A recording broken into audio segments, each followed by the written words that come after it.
What's up? We're on episode 31, so we are going to do a recap of the last 10 videos. Kind of sum these up for a quick video if you missed any of these. As I'm summarizing these last 10 videos, if there's anything that you missed and want to go further into depth on those topics, you can sure go back and watch them. So first, we talked about the real estate market crash possibly happening in 2021 and why I don't think there will be one still. That video was posted on June 21st, so almost 2 months ago. In my opinion, still stands. And we are seeing a little bit of a slowdown right now as well. The market's not crashing, but we have seen a big chunk of that buyer pool kind of fizzle out. There are still more buyers per property, but multiple offer situations are not coming around as frequently. Demand is still up, rates are still very low, and builders are still behind. And again, these are market related conditions. 07, 08 dealt with the bank. Today, what we're seeing, it's all market related. Next video, we talked about the 1% rule and if that is still relevant today. The 1% rule is basically when you're looking at a property for investment purposes, you're looking at that purchase price or that asking price, and you're taking that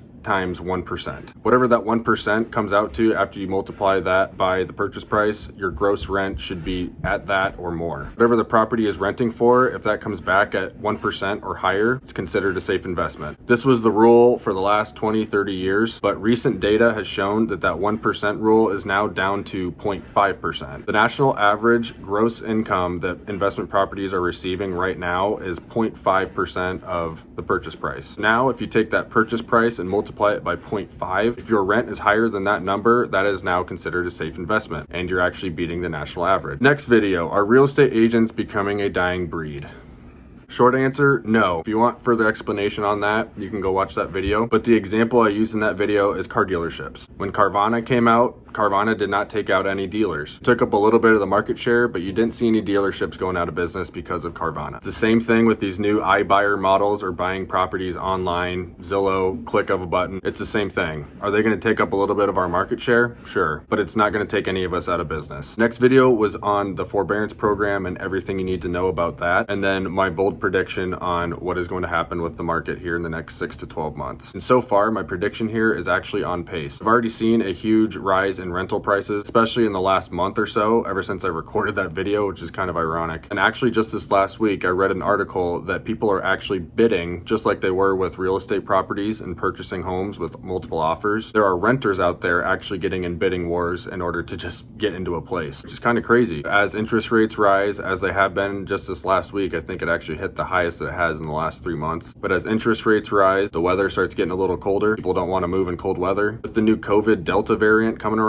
with less properties available and buyers getting pushed out of the market in order to purchase, they're looking for places to rent. If you want further depth in how all of this stuff works and why my prediction's the way it was, go watch this video. Next video is a deep dive into my second investment property and all of the numbers that are going into that, why I purchased this property, and what this place should look like 10, 20, 30 years down the road if everything stays on pace and as I predict it will. So that's a really fun video if you are in the market to purchase a primary residence and potentially rent it out down the road. A lot of good stuff on that one. The next video is talking about my current place, the place that I'm in right now, which will actually be my first house hack. If you want to know what house hacking is, episode 1, the very first video that I ever created, go watch that one. But it's going into depth on what this place is going to look like once I move out of it. If you've ever thought about house hacking, buying a property, moving into the next one, renting out the bedrooms in this one, getting owner-occupied financing in order to get the best possible cash flow. That video is a real-life example, and it's very, very exciting watching how this all is going to play out down the road. Now, the next one kind of piggybacks off of these previous 2 videos about purchasing an investment property and then what this house hack is going to look like, was buying an investment property in 2021, and why I think it is actually the best time to purchase even with these inflated prices. With interest rates so low, we are not going to see these rates probably again for a long time. Maybe not even between now and when that 30-year mortgage is paid off, but who knows, we'll have to wait and see. But with rates so stinking low right now, very hard to ignore and not taking advantage of the rates now if you're planning on holding for such a long period of time. And a little fun fact I give in this video, there's never been a 10-year period that appreciation rates were actually negative. And yes, this includes the years before 2008, including 2008 and the years after 2008. And the last 2 videos I created before this one kind of give you an idea of why buying investment properties now is a great idea and how it will benefit you over time with inflation. Once you purchase a property with a fixed rate mortgage,